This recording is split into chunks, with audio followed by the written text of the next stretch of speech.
এই ড্রেনে যে দেখতেছেন ড্রেনটা খোদা হইতেছে। ড্রেনটা খোদার মূল উদ্দেশ্য হচ্ছে এই গরুর যখন গাও ধোয়াই এই ঘরখানি যেখানে আছে পানি দিয়ে ভাসে যায়, তার জন্য এই ড্রেনটা খুঁজে দিলাম। এই পানিখানি যাতে সারা ঘর শুদ্ধ না হয় এই ড্রেন। আসসালামু আলাইকুম। চলে আলি ভাত সকালে খাই যাস না? কি খাইছ? হ্যাঁ হ্যাঁ, স্কুলে ভাত খাইছ? হ্যাঁ, তার মানে এই জায়গায় বেড়াটা আসছিল। হ্যাঁ, আর এটা আগে খুলে দিছিলাম। এই বেড়াটা খুলে দেওয়ার উদ্দেশ্য আছে, কারণ বেড়া খুলে দিয়ে এই যে দেখতেছেন নালা, এই জায়গাটা নালা খুলে দিছি। হ্যাঁ, এই নালা খুলে দেওয়ার উদ্দেশ্য কারণ গরু যখন গা গোসল ধোয়াইতাম, এই পানিগুলা এটা পুরোটাই হয়ে যেত। বাপ রে বাপ রে,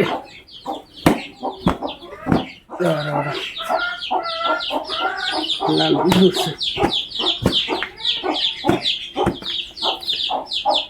তার মানে আমার গোয়ালটা যে দেখতেছেন, এই গোয়ালটা যখন ধুইতাম এদিক দিয়ে পানি আয় আয় একদম এটা পুরোটা চুয়ে যেত। হ্যাঁ, আর এই জায়গায় আসছিল খড়ির মাছা। এই যে খড়িগুলো বাইর করে দিছি, বাইর করে দিছি, ওই করে ঢোকাইতেছে। এগুলো সব যাবতীয় বস্তু এই জায়গায় আসছিল। এটা করে এটা মানে এই জায়গায় আমরা আগে ভাত রান্না করে খাইতাম। এই জায়গায় এটা আসলে চুলা বা চৌকা, যাই যেটাই বলেন। তো এই জায়গাটা মানে খড়ির মাছা ছিল, তো এই জায়গাটা পুরো লেত্রা হয়ে থাকতো। তার জন্য এই জায়গাটা ভাঙিয়ে দিলাম এবং এই জায়গাটা খোলামেলা রাখলাম। যদি কিবা করবা লাগা হয় এই জায়গায় করা যাব। এখন গরুগুলা এই বেড়াটা খুলে দেওয়াতে হাওয়া বাতাসগুলা গরুটা ডাইরেক্ট পাবো।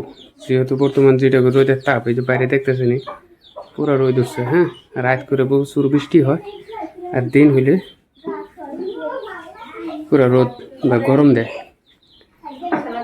এটা ছিল আমরা আগে থাকা ঘর। এই যে খিড়কি দেখতেছেন, এটা আগে এই ঘরে আমরা থাকতাম। ওখানে কারেন্টের বোর্ডও আছে, সব কিছুই আছে। এই ঘরে আগে আমরা থাকতাম মূলত। পরে আমরা এই ঘরটা দিছি। এই ঘরটা দেওয়াতে এই ঘরটা ছাইড়ে দিছি। এই ঘরটা ছাইড়ে দেওয়ার পরে এই ঘরে রান্না করে খাইতাম। ভবিষ্যতে এই ঘরও ছাইড়ে ওই ঘরে যাবো। হ্যাঁ, কিন্তু এক ঘর ছাইড়ে আরেক ঘর, আরেক ঘর ছাইড়ে আরেক ঘর, এইভাবেই জীবনটা চলছে। কিন্তু বর্তমান যে রান্না করা ঘর, এই ঘর এখন আর নাই। বর্তমান গ্যাসে রান্না করা হইতেছে। যেহেতু এই টিনগুলা বাইরেছে, এই টিনগুলা দিয়ে একটা যে কোনো ব্যবস্থা করা মানে লাগবে। যদি আপনার গরুর গোয়াল ভালো না থাকে, আপনি বহুত মানে অসুবিধায় করবেন। দেখেন, যদি বাড়ির ভিতরে সারাদিন গরু থাকে, গরুগুলা মোতার পরে চুনানি পরে সব এই দিক দিয়ে বাইয়ে আপনার উঠানো যাব। আর এই বকুল দিয়েও জুলি ফিরে দিছি, ড্রেন বানাই দিছি। এই ড্রেন দিয়ে পাকা ঘরের বকুল দিয়ে যায়। আমার পাকার আছে, ওই পাকারে যায়।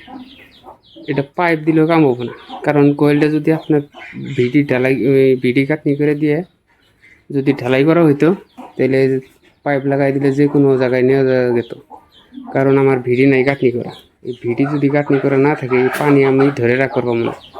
এই বর্তমান যেটা পানি আমার চারিদিক দিয়ে পড়ে, ওই যে ওই সাইডে যেটা বাইরে টিনের বেড়া দেখতেছেন, ওই সাইড দিয়েও যায়। হ্যাঁ, এই সাইড দিয়েও আসে। যেটা দেখতেছেন যে এটা জুলি ফেলে দিচ্ছে, এই সাইডেও আসে। এই সাইড দিয়ে যায়, এই সাইডে দিয়ে যায়।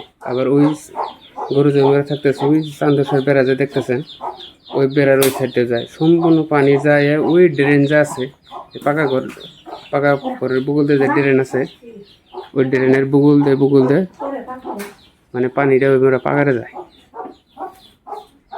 কারণ ঘরের ভিডি না করার পাইলে আপনি পাইপ দিয়ে কোনো জায়গায় পানি ট্রান্সফার করা পাবেন না। আগে ঘরের ভিডি করা লাগবে, কারণ ঘরের ভিডি করার গেলে আপাতত বহুত পয়সার দরকার। এই জন্য ঘরের ভিডিওটা করার পাই নাই। আপাতত টেম্পোয়ারি হিসেবে যে যে জায়গাখানি গরু থাকে ওই জায়গাখানি মূলত মাত্র ইট বিছাই দিছে। যদি ওই জায়গাও ইট বিছাই না দিতাম, ওই জায়গাটাও মানে কাদা কাদা হয়ে যেত। বর্তমান ওই জায়গাটা ইট বিছাই দেওয়ানোর পরে যেতটুকু জায়গার মধ্যে গরু থাকে ওই জায়গাটা ধরেন যে ঠিক আছে। ওই জায়গাটা যদিও পানি টানি আটকে থাকে, পানি বা মুহূর্তে গোবর যদি লেগে থাকে ধুয়ে দিলে অবশ্যই সাইড দিয়ে বাইরে যায়। তো এই হলো ভিডিও। গরিব মানুষের ঘর বাড়ির অবস্থা এরকমই। তো যারা ভিডিওটা দেখলেন সবাই একটা লাইক করে দিন।